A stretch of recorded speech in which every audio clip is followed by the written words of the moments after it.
Good morning, everybody. Welcome back to the Humble Homestead. I'm Stacy. I am running behind on my videos again because I can never decide when to... Why does she turn into a fruitcake? She's behind the gate because it's muddy because it's spring in Michigan, but I think it's the beeping from the camera. Anyways, I thought I would go over one of the most common myths about cast iron. I remember when I first got my cast iron pan, everybody's like, oh, you can't cook eggs in them. And still to this day, I see people say, you can't cook eggs in a cast iron.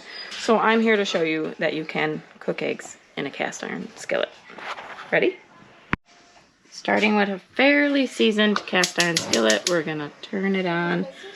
I don't know, my stove runs kind of hot, so the important thing is to get it preheated.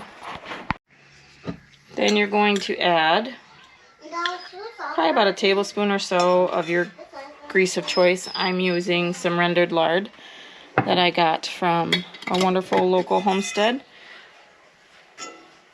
Todd and Rachel from that 1870s homestead. She gave me, they were trying to make room for their freezer because they had ordered a, I don't know, half cow, quarter cow.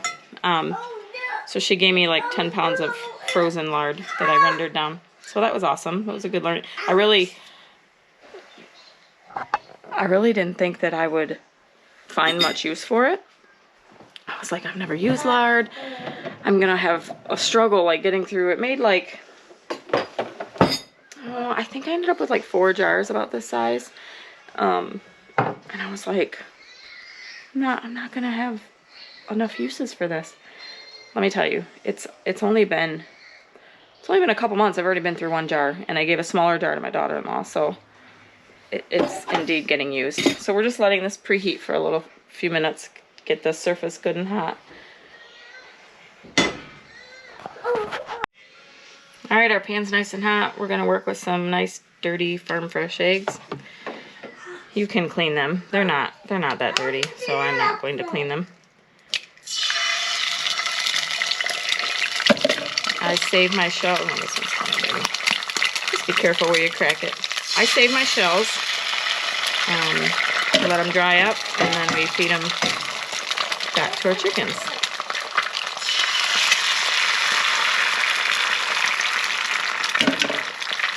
Now, let's talk about letting them sit for a moment so that the bottoms can begin to cook. I haven't quite convinced Whitney, the daughter-in-law that's here, to do this. She continues to get out the only non-stick pan that I have in this house. So we just use some salt and pepper, and then I always add a little bit of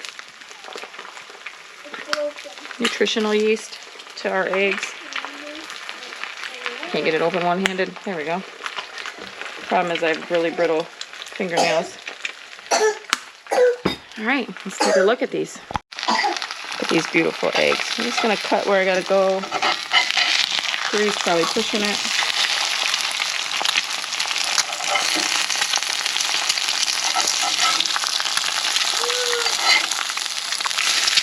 See that beauty? Look at that beautifulness. All right, so now we're just gonna scoop them out of there.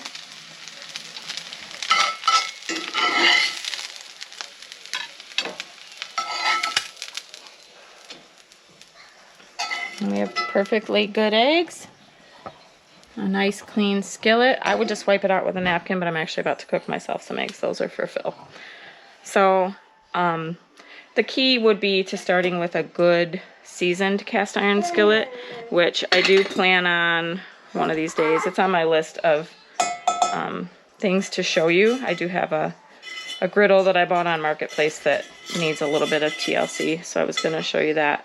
But if you do need to season it, really you just, put a thin coat of oil in it, bake it in the oven for a little while, or I just put mine on the stove. The key is just not letting water sit in it. I hope that helped.